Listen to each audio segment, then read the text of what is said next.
Hello guys, कैसे हैं आप सब। उम्मीद करते हैं कि आप सब लोग स्वस्थ होंगे और अपनी कार्य में व्यस्त होंगे। तो गाइज, आज का जो हमारा लेक्चर है वह लेक्चर है फाइलम एनिलिडा पर। तो फाइलम एनिलिडा को समझते हैं, जिस फाइलम में आप जानते हैं कि शामिल किया गया है नेरिस है, फेरिटुमा है और हेरुडिनेरिया अर्थात लीच, जोंक है, केचुआ है और नेरिस है। ये जो है एनिलिडा में शामिल किए गए हैं। तो चलिए आज हम फाइलम एनिलिडा के बारे में जानते हैं। तो एक बार तेज़ी से आप लोग वीडियो को थोड़ा सा शेयर करिए, फिर चलते हैं, शुरू करते हैं। चलिए स्टार्ट करते हैं आज के इस लेक्चर को। कि सबसे पहले देखते हैं कि आखिर एनिलिडा में है क्या। देखिए, हम आपको बता दें कि एनिलिडा की अगर बात करें तो इसमें भी लगभग कितनी 10,000 स्पीसीज शामिल की गई हैं एनिलिडा के अंतर्गत। और जो एनिलिडा है इसकी मुख्य बात यह है कि इसे सेगमेंटेड वर्म भी कहा जाता है। वर्म आप जानते हैं कृमि, और ये सेगमेंटेड है, खंडयुक्त तो वर्म है, कृमि है। एनिलिडा की बात करें, एनिलिडा देखिए जरा। अब ये जो फाइलम एनिलिडा है गाइस, फाइलम एनिलिडा, तो इसकी स्थापना किसने किया? लैमार्क ने किया guys. Lamarck established the phylum Annelida, यानी फाइलम एनिलिडा की स्थापना लैमार्क ने किया। दूसरी बात यह है कि ओरिजिनेट फ्रॉम एनुलस, और जो एनिलिडा है इसकी ओरिजिन कहाँ से हुई? एनुलस से। एनुलस का मतलब होता है रिंग गाइस। क्या होता है? रिंग, ठीक है, रिंग है या छल्ले आप कह सकते हैं। Annulus, annular ring. आप जानते हैं कि ये जो रिंग होती है कुछ इस प्रकार से होती है, जैसे चूड़ी नहीं होती है, कंगन, ठीक इसी प्रकार से। तो इनका जो शरीर होता है इसमें एक प्रकार से आप जानते हैं कि रिंग जैसे स्ट्रक्चर होती है, एनुलर रिंग, ठीक है। अब अगली बात यह है कि मोस्टली फ्री लिविंग। ये कैसे होते हैं? मोस्टली, मुख्यतया ये फ्री लिविंग होते हैं, स्वतंत्र रूप से रहने वाले होते हैं। फाउंड इन मॉइस्ट सॉइल, और कहाँ पाए जाते हैं? नम मृदा में होते हैं। फ्रेश वाटर स्वच्छ जल में, और यहाँ पर देख रहे हैं अथवा सी में। फ्यू आर पैरासाइट, कुछ क्या होते हैं? पैरासाइट्स होते हैं। और मोस्टली वो पैरासाइट कैसे होते हैं? परजीवी के रूप में, एक्टो पैरासाइट, वह है परजीवी के रूप में होते हैं गाइस, मोस्टली, ठीक है। अब अगली बात ये देखिए कि बॉडी इज सॉफ्ट। इनका शरीर कैसा होता है? सॉफ्ट होता है, मुलायम होता है, इनकी बॉडी सॉफ्ट होती है। एलोंगेटेड मीन्स क्या होती है? लंबी होती है, इनका शरीर लंबा होता है। और लंबा होने के साथ साथ सिलेंड्रिकल होता है, बेलनाकार। आप जैसे सिलेंडर नहीं देखते हैं उस तरीके से होता है, सिलेंडर की जैसा बेलनाकार होता है इनका शरीर, ठीक है। अब यहाँ पर अगली बात यह है कि एनिलिड्स जो होते हैं, एनिलिड्स आर बाइलेटरल। ये कैसे होते हैं? बाइलेटरल होते हैं एनिलिड्स। तो ये बात को आपको ध्यान रखना है, बाइलेटरल। और यहाँ पर यूसिलोमेट होते हैं, ट्रू सिलोम इसमें पाया जाता है। ट्रू सिलोम अर्थात कह दीजिए विथ ट्रू सिलोम, ठीक है। यहाँ यूसिलोमेट का मतलब है विथ ट्रू सिलोम, सत्य सिलोम के साथ होता है, ठीक है। बाइलेटरल और यूसिलोमेट, ये आप ध्यान रखिएगा। और साइजोसिलिक सेगमेंटेड वार्म होते हैं, साइजोसिलिक सेगमेंटेड वार्म होते हैं ये एनिलिड्स, ठीक है गाइस। अगले पॉइंट की तरफ बढ़ते हैं कि आखिर अगला पॉइंट्स क्या कह रहा है, उसको भी देख लेते हैं। अगले पॉइंट्स को देखिए, यहाँ पर सिलोम जो है appeared for the first time. यहाँ सिलोम पहली बार अपीयर होता है, प्रकट होता है पहली बार सिलोम इसमें, ठीक है। अभी तक सिलोम नहीं तो सीडो सिलोम थे, सफाल सिलोम थे, तो यहाँ सिलोम पहली बार अपीयर हो रहा है, प्रकट हो रहा है in the course of evolution. विकास के क्रम में सिलोम यहाँ पहली बार अपीयर हो रहा है गाइस। अगली बात यह है कि बॉडी वार्म लाइक, इनका शरीर कैसा होता है? वार्म लाइक होता है, कह सकते हैं आप मेटामेरिक होता है। कैसा होता है ये? मेटामेरिक होता है। कैसा? मेटामेरिक प्रकार का होता है। बॉडी प्लान इसका कैसा होता है? ट्यूब विद इन ट्यूब, ठीक है, ट्यूब के अंदर ट्यूब प्रकार का बॉडी प्लान इसमें होता है। अब अगली बात यह है कि सिमेट्री इसकी बाइलेटरल, अभी मैंने बताया था कि बाइलेटरल। जर्म लेयर इसमें ट्रिप्लोब्लास्टिक होती है। जर्म लेयर कैसी होती है? यही तो इसके मेन पॉइंट्स हैं। देखिए, आपको मेन पॉइंट्स ही पढ़ने हैं, और इसीलिए मैं पूरा थ्योरेटिकल नहीं लेके आता हूँ, पूरे चैप्टर का निचोड़ लेके आता हूँ गाइस, पूरे निचोड़ लेके आता हूँ, ठीक है। बाइलेटरल एंड जर्म लेयर कैसी होती है? ट्रिप्लोब्लास्टिक होती है। लेवल ऑफ बॉडी ऑर्गेनाइजेशन कैसा होता है? ऑर्गन सिस्टम लेवल का होता है। किस प्रकार का? ऑर्गन सिस्टम लेवल का होता है इसमें लेवल ऑफ बॉडी ऑर्गेनाइजेशन। अब एक बात और है यहाँ पर कि एंटीरियर इंडिस का जो है फॉर्म्स अ डिस्टिंक्ट हेड। इसमें एंटीरियर जो अग्रभाग होता है इसमें हेड में विभाजित होता है विथ सेंस ऑर्गन, किसके साथ? संवेदी अंग के साथ। इन फ्यू एनिलिड्स, कुछ एनिलिड्स में इसका जो एंटीरियर पोर्शन होता है वो किसके साथ होता है? हेड के साथ। और हेड के साथ साथ क्या होता है? इसमें सेंसरी ऑर्गन्स होते हैं, इसमें सेंस ऑर्गन्स होते हैं कुछ। अब देखिए अगला पॉइंट्स क्या है इसका गाइज। अगला पॉइंट ये है, देखिए यहाँ पर ये सब एकदम बिल्कुल पॉइंट टू द पॉइंट है गाइज।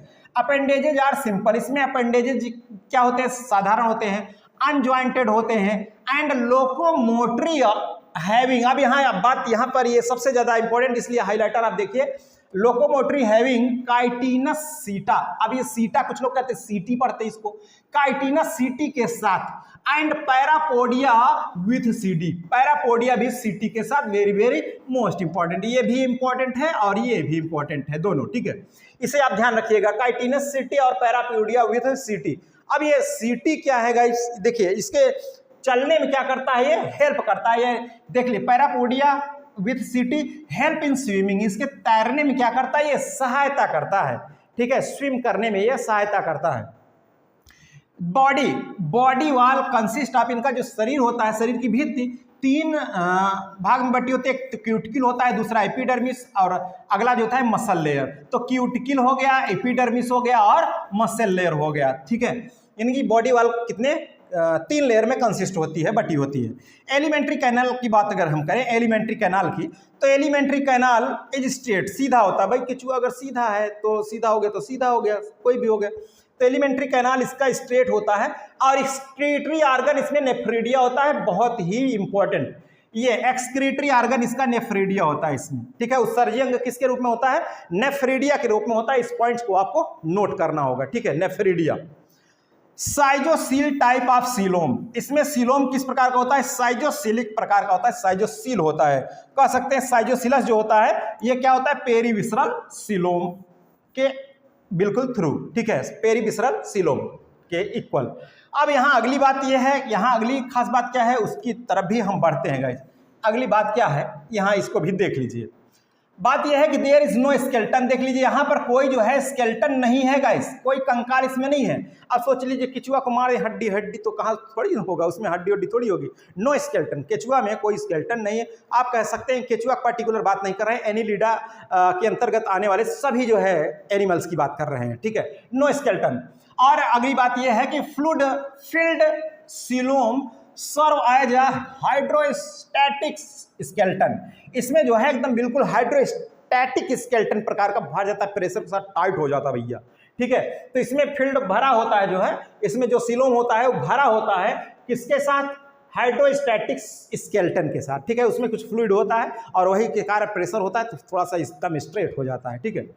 अब अगली बात यह है डाइजेस्टिव ट्रैक्ट को लेकर के, तो डाइजेस्टिव ट्रैक्ट इज कंप्लीट, इसमें बिल्कुल डाइजेस्टिव ट्रैक्ट क्या होता है, कंप्लीट होता है, मुख से लेकर एनस तक वो चल रहा है, मुख से भरा भैया, केचुआ हो चाहे केचुआइन, यहाँ मुख से लिया भोजन और सीधा एनस से भैया निकाल दिया, ठीक है, तो आप कह दीजिए यहाँ पर डाइजेस्टिव ट्रैक्ट क्या होती है इसकी, एकदम बिल्कुल कंप्लीट होता है, साफ होता है, ठीक है, रास्ता एकदम।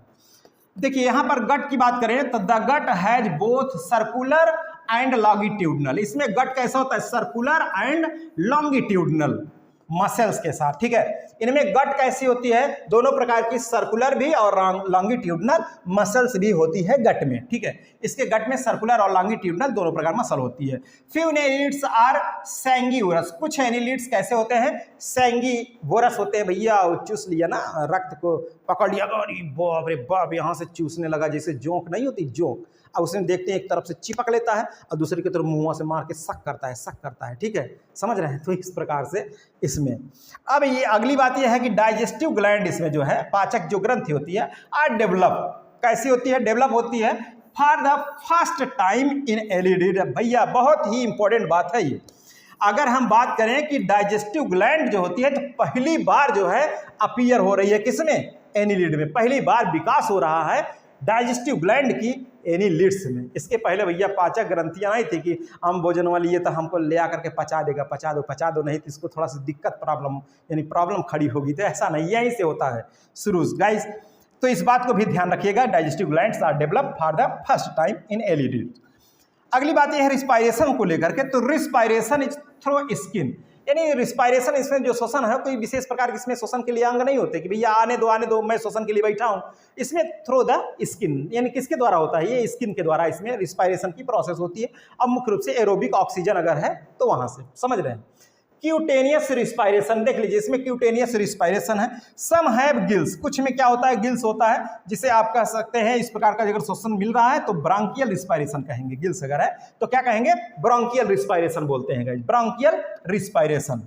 चलते हैं नेक्स्ट, इसमें यहाँ पर हम लोग कि अगली इसकी खास बात क्या है कि हार्ट अपीयर फर्स्ट टाइम। यहाँ पर जो हर्ट होती है पहली बार जो है अपीयर होती है। कई चीज़ें यहाँ पर आपको पहली बार अपीयर होते हुए देखने को मिल रहा है, तो इसमें हार्ट भी पहली बार प्रकट होता है। ठीक है, किसमें? एनालिड्स में। एनालिड्स में चल रहे हैं तो यहाँ पर भी दिल पहली बार आता है, समझ रहे हैं, जो दिल धड़क धड़क करता है ना, तो एनालिड्स से ही हार्ट की यहाँ अपीयर हुआ पहली बार। देखिए यहाँ पर the blood is red with haemoglobin, इसमें जो रक्त होता है लाल होता है, किसके कारण भैया? हीमोग्लोबिन के कारण। डिजॉल्व इन प्लाज्मा, जो किसमें घुला होता है? प्लाज्मा में घुला होता है गाइस, प्लाज्मा में घुला होता है। ठीक है, और एक्सक्रीटरी ऑर्गन की अगर बात करें तो एक्सक्रीटरी ऑर्गन मैंने बताया क्या होता है, इसमें नेफ्रीडिया होता है, इसका उत्सर्जी अंग होता है एक्सक्रीटरी ऑर्गन, नेफ्रीडिया होता है। क्वाइल्ड ट्यूब्यूल्स, इसमें क्वाइल्ड ट्यूब्यूल्स होती है जो also help in osmo regulation, जो किसमें मदद करती है? ऑस्मो रेगुलेशन में मदद करती हैं, कुछ क्वाइल्ड ट्यूब्यूल्स होती हैं। एक्सक्रीटरी मैटर इसका क्या होता है, जो उत्सर्जी पदार्थ क्या होता है?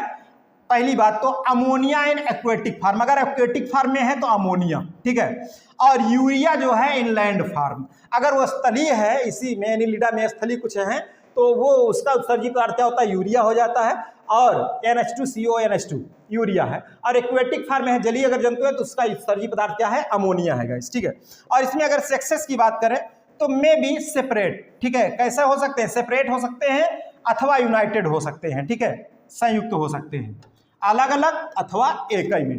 केचुआ केचुआइन कह दीजिए, उसका पूरा का पूरा जो है एक में अगर है तो उसी को कछुआ कहिए, उसी को कछुआइन कहिए, एक दूसरे पे जुड़ जाते हैं। तो ये बात अलग है कि एक का पोर जो है मेल वाला दूसरे के फीमेल से, दूसरे का फीमेल वाला तो पहले के मेल से फ्यूज कर जाता है। ठीक है, इस तरीके से।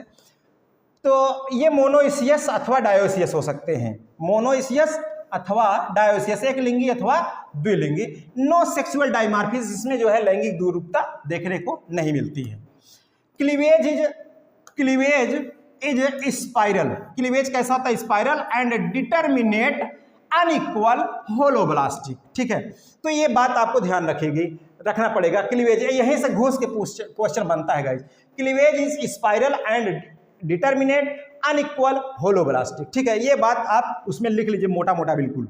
Life history includes trochophore larva, इसके जीवन चक्र में क्या विशेष प्रकार का एक लार्वा बनता है जिसे क्या कहते हैं गाइस? Trochophore larva. ये विशेष आपको ध्यान देना पड़ेगा। इन फ्यू एनिलिड्स, कुछ एनिलिड्स के जीवन चक्र में एक विशेष जो लार्वा उपस्थित होता है उसे क्या कहते हैं? ट्रोकोफोर लार्वा कहते हैं, ट्रोकोफोर लार्वा कहते हैं गाइस। ठीक है, अब चलते हैं, अगली खास बात क्या है उसकी तरफ भी पढ़ते हैं। तो कुछ मोस्ट इंपॉर्टेंट पॉइंट्स और भी हैं, इनको भी देख लीजिए। मोस्ट इंपॉर्टेंट पॉइंट्स क्या है? टू सक इम्प्योर ब्लड, ठीक है, अशुद्ध जो रक्त होता है इसको चूसता है बाय लीच, किसके द्वारा? लीच के द्वारा। इच कॉल्ड, इसको क्या कहते हैं? इसको कहते हैं फ्लीबोटोमी। क्या कहते हैं? फ्लीबोटोमी। बहुत ही इंपॉर्टेंट है, उसको आप नोट कर लीजिए कि जब शक करता है लीच, तो किसको शक करता है? इम्प्योर ब्लड को, अशुद्ध ब्लड को, तब उसको क्या कहते हैं? फ्लीबोटोमी। मेटामेरिक सेगमेंटेशन इसमें देखने को मिलता है, मेटामेरिक सेगमेंटेशन इसमें देखने को मिलता है गाइस। और इसमें नेफ्रीडिया एक्सक्रीशन के लिए होता है, तो ये मैंने पहले ही बता दिया है कि एक्सक्रीशन किसके थ्रू होता है? नेफ्रीडिया के द्वारा होता है। एंड ऑस्मो रेगुलेशन, और क्या? ऑस्मो रेगुलेशन होता है, नेफ्रीडिया के द्वारा एक्सक्रीशन और ऑस्मो रेगुलेशन। और जो सीटी की बात करते हैं, सीटी इन द बॉडी, इनके बॉडी में सीटी होती है बॉडी वाल में, यानी सीटी in the body wall in most form, यानी अधिकतर जो रूप है, मुख्य रूप है, उसमें जो है इसके बॉडी वाल में सीटी होती है, इसी सारे वो चलेगा गाइस। ठीक है, head appendages and respiratory organs. ठीक है, देखिए head appendages and respiratory organs in some cases, कुछ केस में हेड भी होता है, अपेंडेजेज भी होते हैं, और रिस्पायरेटरी ऑर्गन्स होते हैं। ठीक है, और सर्कुलर एंड लॉन्गिट्यूडनल मसल्स, ये तो मैंने बता दिया, in both body wall and gut wall. ये मैंने बता दिया कि सर्कुलर भी और लॉन्गिट्यूडनल मसल्स भी होती है इसके गट के बॉडी वाल में। ठीक है, गट और बॉडी वाल में। अब चलते हैं, अगली बात इसकी क्या है उसको देख लीजिए। क्लासिफिकेशन थोड़ा सा देख लीजिए। इसके क्लासिफिकेशन की बात करें तो गाइस हम आपको बता दें, कहीं कहीं जो है 3 क्लास में डिवाइड किया गया, कहीं कहीं 4 क्लास में डिवाइड किया गया है। तो यहाँ देखिए 4 क्लास अभी मैं दिखा रहा हूँ आपको। क्लासिफिकेशन एनिलिडा का करें अगर, तो देखिए यहाँ पर ये 3 क्लास तो ये हो गए, पॉलीचीटा हो गया, और ऑलिगोचीटा हो गया, और हीरोडिनिया हो गया। पॉलीचीटा, ऑलिगोचीटा, हीरोडिनिया, और एक यहाँ जो है आर्की एनिलिडा है गाइस, आर्की एनिलिडा, अभी इसकी मैं बात कर रहा हूं। तो पॉलीचीटा ये मोस्टली एक्वेटिक होते हैं। क्वेश्चन यहीं से ज्यादा, इसको तो बहुत ज्यादा इंपॉर्टेंट है, इसे तो आपको नोट ही करना पड़ेगा गाइस। और इसमें न्यूमेरस सिटी होते हैं, किसमें? पॉलीचीटा में। पॉली मतलब बहुत, ठीक है, चीटा का आप समझो सीटी समझ लो, न्यूमरस सीटी होते हैं इसमें। और इसका एग्जाम्पल है नेरिस। अब ये क्या है कि जैसे ये हो गया तो इसमें इस तरीके से इसमें देखने को मिलते हैं गाइस, ठीक है, इस तरीके से इसमें देखने को मिलते हैं। जो ऑलिगोचीटा है, ऑलिगोचीटा मोस्ट जो है मॉइस्ट सॉइल में होते हैं। कहाँ होते हैं? मॉइस्ट। ये एक्वेटिक होते हैं, ये जो है मॉइस्ट सॉइल में होते हैं, नम भूमि में होते हैं। इसमें स्केटर्ड और लेस सिटी होते हैं, बिखरे हुए और कम होते हैं। जैसे किसमें? अर्थवर्म इसका एग्जाम्पल है, अर्थवर्म। हिरुडीनिया में ये एक्टोपैरासाइट होते हैं, जानते हैं, जोक चिपक लेता है। इसमें सीटी उटी नहीं होता है, नो सीटी। Important points. और एग्जाम्पल क्या हो गया? लीच हो गया। और जो अगला मैं बता रहा हूं आपको, ये देखिए अगला जो है मैं बात कर रहा हूं आर्की एनिलिडा का। तो ये मेराइन होते हैं, मेराइन होते हैं गाइस, ये मेराइन होते हैं। और ये देख लीजिए, इसे कहते हैं प्रोटोडिलस, इसका एग्जाम्पल है। और नेरुला इसका एग्जाम्पल है। प्रोटोडिलस और नेरुला इसका एग्जाम्पल है गाइस, ठीक है। तो हम आपको बता दें कि यह था बिल्कुल एनिलिडा का जो लेक्चर। गाइज आज हम जो है प्रैक्टिस सेशन थोड़ा सा नहीं बना पाए, तो इसका प्रैक्टिस सेशन हम जो है नेक्स्ट डे में इसका हम लगा देंगे। और क्वेश्चन लगाएंगे 50 लगभग, ठीक है। और हर प्रकार के क्वेश्चन लगाएंगे आपके, जो प्रीवियस ईयर्स के क्वेश्चन भी आए हुए हैं, जो नहीं आए हैं, कुछ बुक से, कुछ अपने से बनाए हुए। अब थोड़ा सा हम जो है इसमें विभिन्नता लाने वाले हैं। तो फिलहाल चलिए गाइज आज के हमारे इस लेक्चर में बस यहीं तक रखते हैं। और जो लोग नए हैं, मैं आपको बता दूं, जो लोग नए हैं, हर दिन हमारी ऐसी क्लास चलती रहती है और ये चलेगा। अगर नहीं जुड़े हैं तो बिल्कुल हमारे व्हाट्सअप नंबर से आप लोग जुड़ जाइए। व्हाट्सअप नंबर आपको बताया था कि 9219008522 इस पे नाम और आप कहाँ किस डिस्ट्रिक्ट से हैं लिख करके सेंड करना पड़ेगा गाइस। फिर आपको इस यहाँ पर क्या किया जाएगा? आपको जोड़ दिया जाता है, ठीक है, जोड़ दिया जाता है। और फिर आप फिलहाल जो अभी ये तैयारी है, मैं आपको बता दूं, अगर परीक्षा की तैयारी कर रहे हैं तो इसके लिए इंतजार मत करिए, फटाफट बिल्कुल जो है लगे रहिए। देखिए मैं आपको बता दूं, कहा गया है कि पत्थर नहीं सुनता है फरियाद किसी की और मेहनत नहीं जाती है बेकार किसी की, ठीक है। अगर आप तन्मयता से बिल्कुल लगे हैं तो आप किसी भी चीज़ को आप भगवान मान सकते हैं। या परीक्षा में आपको यहाँ भगवान की तुलना तो हालांकि इससे नहीं की जा सकती, लेकिन अभ्यास बहुत मस्ट है गाइज। अभ्यास आपका छूटना नहीं चाहिए। वही करत करते अभ्यास ते जड़मती होते सुजान रसरी आवत जाते सिल पर परत निशान। तो गाइज जो असंभव कार्य है उसको भी संभव कर दिया जाता है। आपके अभ्यास में इतनी बड़ी ताकत होती है। और साथ साथ में मैंने बताया कि आप लोग हमेशा अपनी पॉजिटिव सोच को रखें, ठीक है। तो गाइज चलिए आज के इस लेक्चर में बस यहीं तक रखते हैं, फिर मिलेंगे नए दिन नए ऊर्जा के साथ, नए लेक्चर के साथ। ओके, थैंक यू, जय हिंद।